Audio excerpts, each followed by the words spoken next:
Hi, Tony Selzer here. Welcome to Line. You know, we just keep digging and finding these great technology companies that are transforming the way we operate and do business. Now, at StringCan, we've got a 6-step sales process, and it goes through identify, connect. It comes into initiate, pilot, enroll, and engage.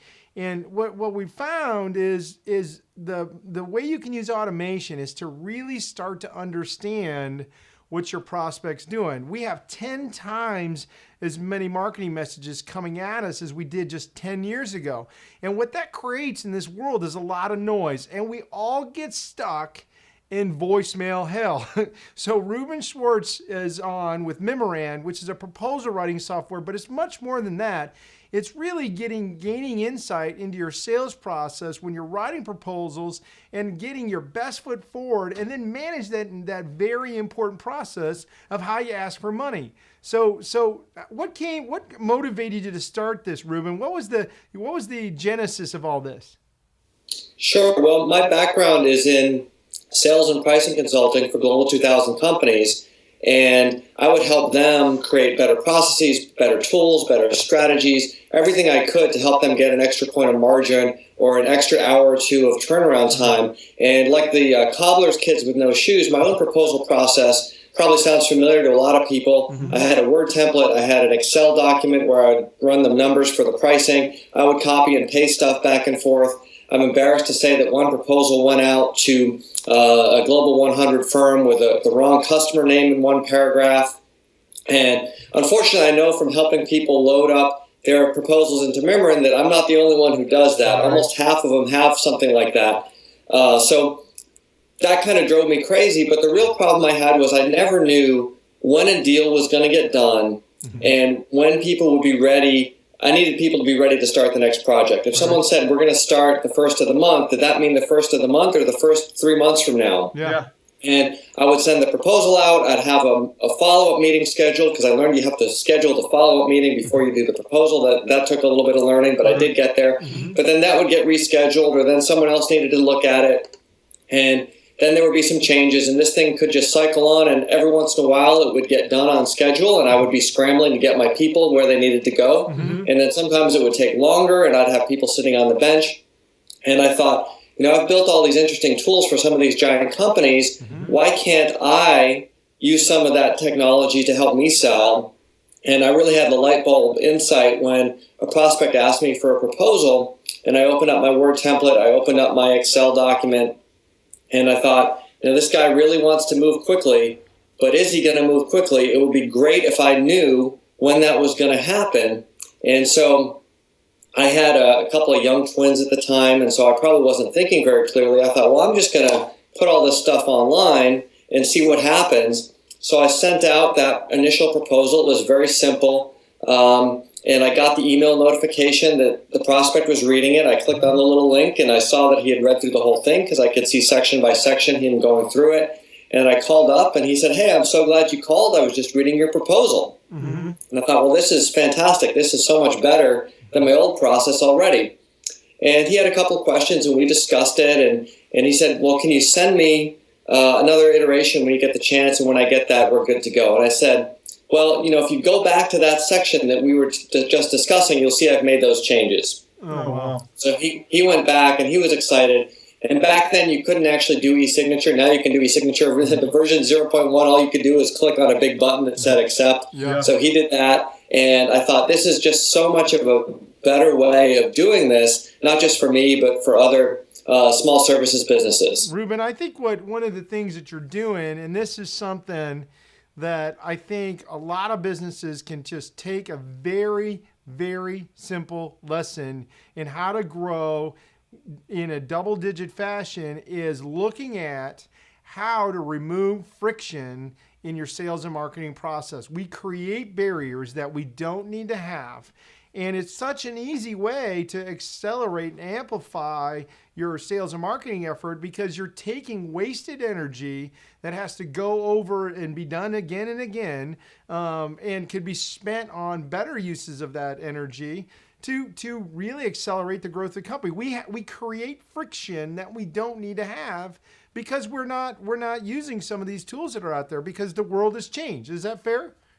I think that's absolutely right. And probably one of the most satisfying comments I got from a customer was, proposals are fun now, because all the grunt work of figuring out where to pull content from, and is this pricing right, and do I have the right customer name in all the right places, all that's automated. Right. Now you're just focusing on, am I solving this customer's problem? Am I proud of the solution I'm presenting? Am I closing this in a quick manner so I can get back to actually doing what I love, which is helping my customers? Well, one of the things that I can testify for, we're an agency, and we're, as everybody does, we're trying to productize our level of services. And, and the problem with that is, if you're in that creative class, if you're in that independent nation that is out there creating value for all these people, that because you have that unique thing in between your ears that they need, that they can't get internally, right? Then you're going to create something new every time. But really, it's not something new every time. It was just a little bit of this and a little bit of this from all these different projects that you've done over the years, right? And it all resides there. And in one time, you wrote it so brilliantly that you just encapsulated and captured everything there. And you had this awesome graphic and this great data that supported what you're trying to get them to do. But you can't find it, and you can't, you can't reproduce it, and then what you have is those people that happen to be really good at those skills really suck at producing something consistently, right? Because that's not what their talent's in. And so what you've got, these juxtaposing forces pushing against each other. So even getting through that process of not only the client, of the user wanting to have fun to write the proposal because they can pull it together, but having the buyer get what they deserve in front of them that properly represents the work that's going to be done. I mean, I think that's part of the gap that a lot of people really don't understand that is very evident in this space. Would you agree? Yes, and I don't know how many proposals you have a chance to read. I don't know if I'm lucky or unlucky in getting to read a lot of them, but most of them are frankly terrible. And I know I was guilty of this when I started out, because everyone copies what they've seen before, which tends to just be a bunch of jargon that's designed to sound intelligent and really doesn't explain anything about what you do. And what happens is people are so busy, like you say, trying to figure out where the content is, pulling stuff together at the deadline, that they lose sight of the forest for the trees, which is, how are we going to go help these guys? Yeah. You can walk out of a meeting and you've just whiteboarded everything, and you have such a great understanding of the problem. You go to write the proposal, and what comes out of the sausage grinder at the end doesn't bear any resemblance to the clear, concise solution you just discussed with a prospect. Right. So I like to think of it as, we're making it really easy to deliver a great proposal that looks good, that gets there, and sometimes you can get it closed before the competition's even responded because they're busy pulling all their data from everywhere. Yep. And research shows that 50+% of the deal just goes to whoever responds first. Right. If you can do that in a great, compelling way, you've really got a big advantage. And then it also makes it easy to do other things to help you grow your business, like maybe I want to offer good, better, best tiers in one proposal. Right. So instead of just saying, here's the solution, say, here's what I think you're asking for, but if budget is really a constraint, here's something that gives you the essentials, so you don't get priced out of the deal. And then if you want to really go further, a lot of times we underestimate what our prospects might be willing to invest in if they see the ROI. Yep.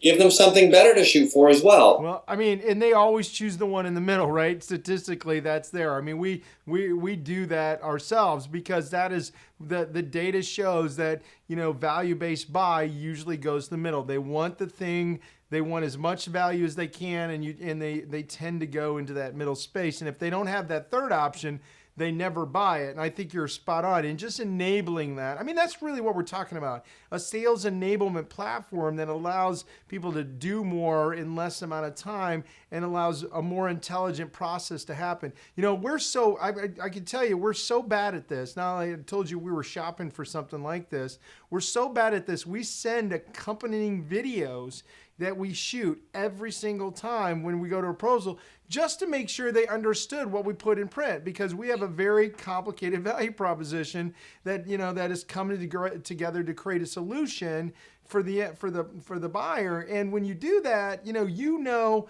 what your jargon is and where all those things fit together, and you know how it, and they got it, you know, through the conversation in the whiteboard, but it'd translate to paper. And I think that's one of the things that, you know, companies like you are doing to create that. Now, just shifting gears a little bit. You guys you're going the self-funded route. You guys have built this with your company, right?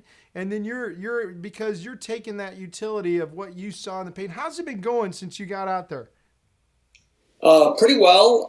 You know, I think there's obviously a different growth trajectory when you're self-funded versus when you go raise money from outside investors. Sure. But the response from customers has just been tremendous. You know, I mentioned earlier someone saying that proposals were now fun. That's nice. Have a customer saying, hey, we doubled our business last year. Mm-hmm. And obviously they went and did the hard work to actually do that. Mm-hmm. But the owner of the company said, we never would have been able to do this without Memorand. Wow. We would not have had the throughput, and we would not have won as many deals as we did because we were able to respond so quickly and look so good to our customers.